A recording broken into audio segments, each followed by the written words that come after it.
Hello, this is Jim Kaufman with Rankin Technical College. Today's video is going to be about JavaScript spread and REST operators. I hope that this will help you with the written test for this week. So what are spread and REST operators? What a spread operator is basically the three dots. If you can see over here on line 7 of the code on the right-hand side, you got the three dots. That's called a spread operator. Okay. A spread operator spreads out the elements of an iterable, like an array or a string, or the properties of an object. Think of it as taking a container and laying out all of its contents individually. Okay. On the other hand, what a REST operator does is collects multiple elements or arguments into a single entity, typically an array. Think of it as gathering a bunch of loose items and putting them into a container. So you really want to look at it as from a spread operator. The key is the context in which it's used. If you're expanding something, it's spread. If you're collecting things, it's REST. Okay, and don't confuse REST here with RESTful services. You might have also heard that term. That's a whole different concept, has no relation to this, right? So don't confuse those things, right? This is REST with relation to JavaScript itself. Okay, the spread operator. Spread operator unpacks iterables or object properties, right? So over here on the right-hand side, cloning of an array, we have an apple, banana, and mango. Okay, and then we have clone fruits, which is basically our original fruits, right? And then in our clone fruits, we want to go ahead and push an orange so that our original fruits is going to stay the same with the apple, banana, and mango, but our clone fruits is also going to include the orange. Okay, making changes to our clone fruits does not make changes to our original fruits. Okay, it's just it's a copy. And when we say shallow copy doesn't, in a case of, let's just say we were including objects as part of our array. If we're including objects as part of an array, it's not really going to copy those objects. It's just going to copy the references to those objects. And when we're also, and that's when you've got objects with an array. But you can also clone objects itself, right? And a shallow copy with relation to just objects is if you have a very complex object where you have a lot of nested properties, it's not going to copy that all over. Okay.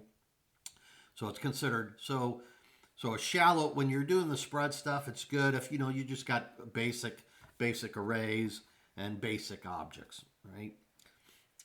So keep that in mind. So that's cloning an array. Concatenating arrays. Okay, concatenating arrays. So here we got primary colors of red, yellow, and blue. We got secondary colors of green, orange, and purple. So basically here we're creating a new array of all colors, and we use the spread operator. The three dots, primary colors, comma, the three dots and secondary colors.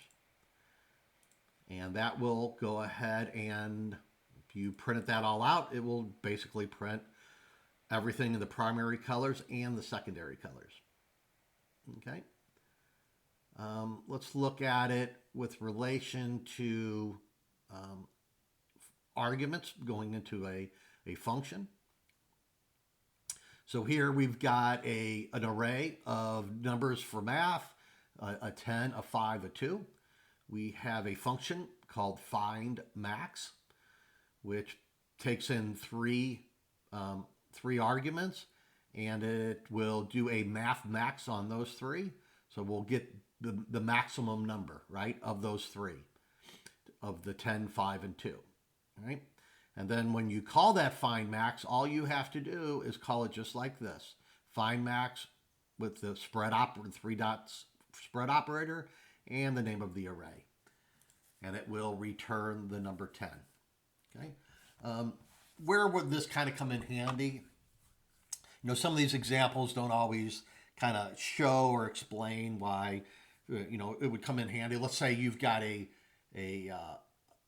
a huge number of or you're passing in this data from somewhere else where you've got 100 different numbers, right? So, if you had to write that by hand, it'd be quite a pain, right? But in a situation like this, when you can just pass in the whole array like this using the spread operators, it makes things a lot easier, right? Otherwise, you would have to do a lot more coding. This is a very simple way of, being able to come up with a max value out of a whole long range of numbers, right? Could be hundreds, thousands of numbers. It's a very simple way to do that. Okay, now we're going to look at spreading a string into an array. So here's a word, all uppercase code. And then by creating an array, in this case called letters, obviously you can call it whatever, creating an array called letters and passing in the array using the spread operator, it will go ahead and make this into an array of 4 different items. One of C, one of O, one of D, and one of E. Right? And then you can see the results right down here. Okay, and so that's with arrays. Let me see if there's any, just to kind of review, I guess. Just remember a shallow copy. If the array contains objects, then the objects themselves are not cloned. Only their references are copied. Okay. Spread operators does a shallow copy. And so the objects are not cloned themselves, only references. Okay. Let me see what else here. If there's anything else I want to kind of bring up.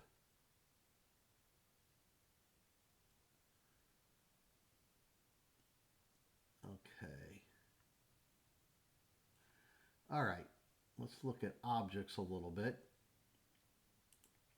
So here, just like I mentioned, and I'm mentioning it again, an important scenario to avoid using a spread for cloning, you should avoid using the spread operator for cloning objects if the objects contain nested objects or arrays that you need a deep clone.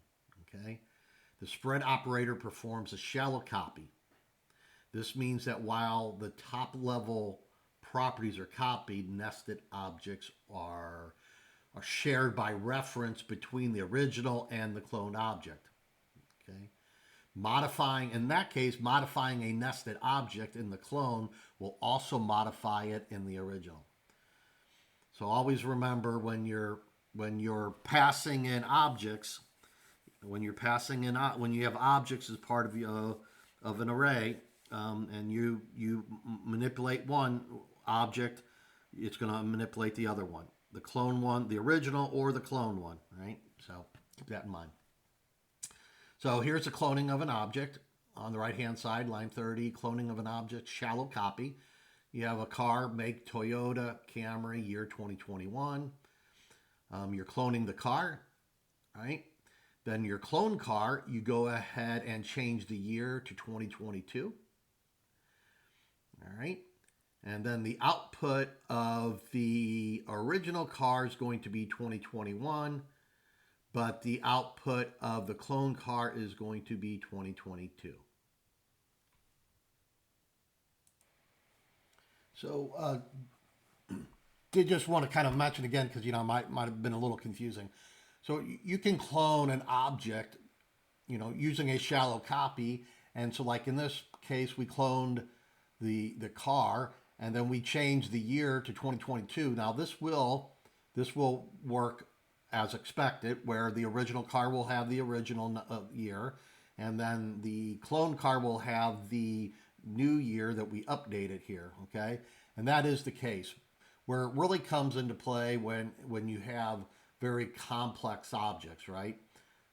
When you have very complex objects, you're modifying a nested object in a clone. If you have it nested, it will also modify the original, okay? here, I'm sorry. So scenario to avoid spread. Okay, it's just showing you the, so here you got an employee, name, contact, phone, okay? So we're doing a shallow copy of employee, okay? And here we are changing the email on the shallow copy. The original employee email after shallow copy is going to be both the shallow cloned employee, the email for the shallowed clone for the clone, and the original one is both going to be the j.doe@work.com. So this in your original one would be replaced as well. Okay. To properly deep clone, okay,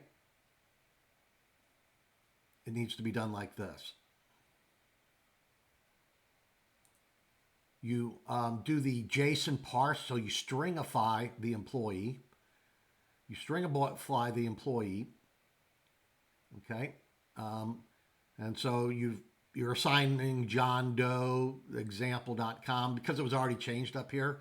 So now you're reassigning it back to where it was originally. Reset this, right? And the cloned one, this deep clone, you're using this JSON stringify, and then you can change the email to this, and then as if you go ahead and print this out, you'll look at the original one, right? Which, you set the email right here. This is going to be John Doe, just like it was set here. And your deep clone one is going to be what you set right here. Okay? So that's one way around that. Okay, let's talk about merging objects. So merging objects is about combining properties from multiple objects into one object. If there are overlapping properties, the property from the object that appears later in the spread sequence will take precedence. Okay, so here we've got on the right-hand side, line 55, we've got style preferences, color of blue, a font size of 16. Then we've got another object, layout preferences, with a width of 100% and padding of 10 pixels. Okay. So if we go ahead and combine those, we'll get what we expect to get. We'll get the color of blue, font size of, this is, I forgot to mention. So in the second one layout, we've got a font size repeated with 14 pixels, right? So the layout has 3, width, padding, and font size. So what will happen when we use the spread operators on this and create a new object from this, it will have the color blue, okay? It'll have the width, the padding, and it will end up replacing this original font size 16 with the one that was the secondary declaration here of font size being 14, this secondary assignment, right? So whatever comes secondary, if it's the same name, the same property, it's going to override it. Okay. So that's spread operators. I'll also include a link to Free Code Camp. Little article on that might be beneficial for you as well if you want to use that to go over that as well. I'll put that down in the comments of the video. Okay, so REST operator. A REST operator collects multiple items into an array. Let's go ahead and look at REST parameter and functions. When used in function parameter list, gathering all remaining arguments passed to the function into an array. It's useful for functions that can accept a variable number of different arguments. Okay, so in this case, we've got calculate averages, passing in scores. If scores length is equal to 0, return 0. Okay. Um, Otherwise, if it's not 0, we're to do a scores reduce. Okay. And down here, after the function declaration, we're calling the calculate average. We're passing in an 80, a 90, on 100. Okay. And in this case, the output will be 90. And in this case here, we're calculating the average, passing in 5, 10, 15, 20, and the output will be 12.5. Here we're collecting a subset of arguments. So in this case, we will, the first parameter here is item name. So laptop will be the item name. Okay. The category, item category is going to be electronics. Okay. And then everything after that is going to be the tags. It's going to be portable, work, and high performance. So when this is printed out, okay, the item is going to be the item name. So, and it'll be just like this. Item equals laptop. Okay. Category is going to be electronics. Then it's going to have this tags, right? Tags here, and it's going to join these together, being portable, comma, work, comma, high performance. Okay.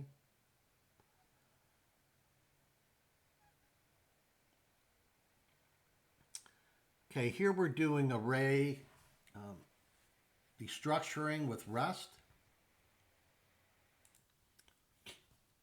So in this case, you've got Monday, first day being Monday, second day being Tuesday, and then basically the rest of the week will be Wednesday, Thursday, Friday, Saturday. So if you print this out, the first day is going to be Monday, obviously. Second day is going to print out Tuesday, and then the rest of the week is going to be all the rest of them, Wednesday, Thursday, Friday, Saturday. This is called array destructuring, okay? And notice how you set this up, okay? Notice how you set this up. You're creating new variables and assigning and basically using destructuring from the weekday. So you're taking that and you're destructuring it into this. All right, object destructuring with REST. In this case, you've got a book with a title, author, and then year, right? And so your first two here, you've got your title and your author, and then you have publication details. This is your publication details, right? So obviously, title is going to be your title, author is going to be author, and then everything else you have after that is going to be your publication details. You know, the year and the genre. So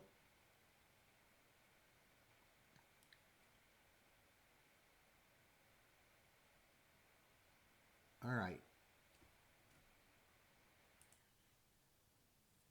So in this case, you got some data points, 100, 200, 300, 400. Here you're creating a variable for, basically the first two, right? So what it's going to do is going to create, this is going to be 100, this is going to be 200, it's going to ignore the others, right? So you print this out, you print out the second one here, it's going to print out 200.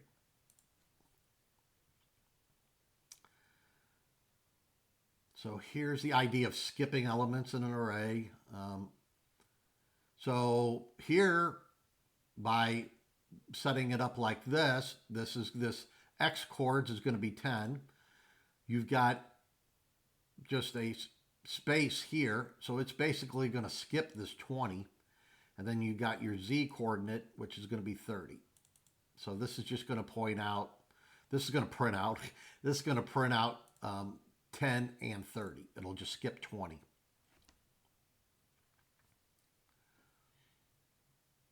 All right, now we're going to look at default values in an array. So here, you've got a variable config to dark mode. Okay, here you got UI theme equals light mode. Okay, so here you've got you're setting some default values in here. Okay, UI theme of being light mode and items per page being 10. All right, and so you're setting that to your config. So what's going to happen in this case? It's basically going to take dark mode here, and it's going to assign this to the very first property, which is here. So if you go ahead and print out your UI theme, this ain't going to print light mode, right? Because this was your default property. It's going to print out whatever was in here, which you assigned it to this, and this has dark mode, so this light mode will be replaced with dark mode. I know that can be a little bit confusing, but that's how that works. And then your items per page, it's going to just print out the default that's used, okay? So in this case, it's actually replacing this default value, and it's not replacing this. Now, if you would have put another variable in here, then it will replace this, right? If you put another number in here and you set that equal equal to the config, then it would replace this one as well, right? This is the property, this is the value, right? The first one's going to be the first property, second one, or the value of the first property. The second one in the array would be the value of the second property, etc., right? Renaming in object destructuring. So in this case, you've got a system object, right? An object always, probably the first thing to do is, especially when you start getting into some of these, figure out first, is this an array or is this an object? Obviously using curly braces, so these are arrays, right? So here your system, you got your very first property being an i7 CPU, right? And a RAM of 16 gigabytes. So here you created a new constant CPU, a processor. So this is just a name you're giving it, right? And you're setting this to system. Well, it's going to grab the very first one, right? So it's going to go ahead and grab the i7 and put that in here. So if you go ahead and print this out, print out this variable processor, it's going to be the i7 here. Okay.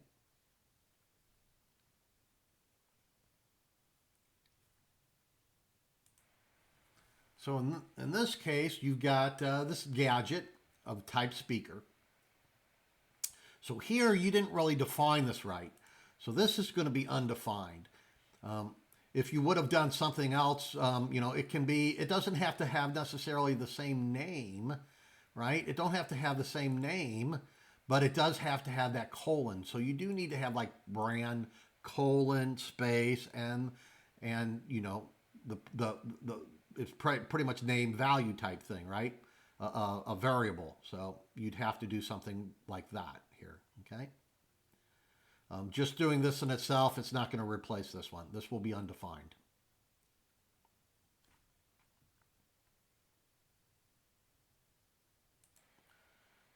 Actually, let me show you something. So here on this one, how would you fix this one?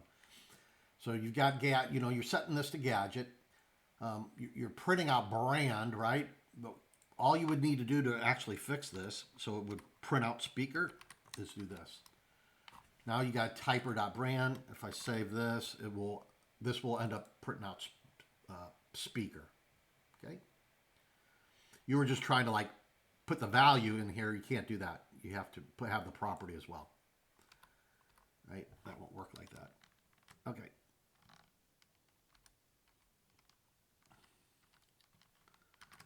I'll just leave that. All right.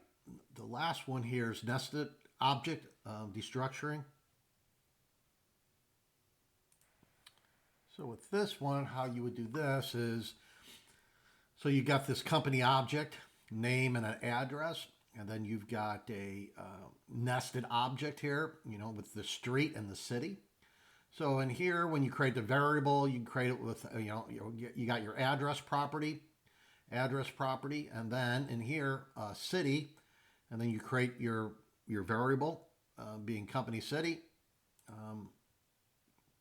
and assign company to this. And company city will go ahead and print out Futureville.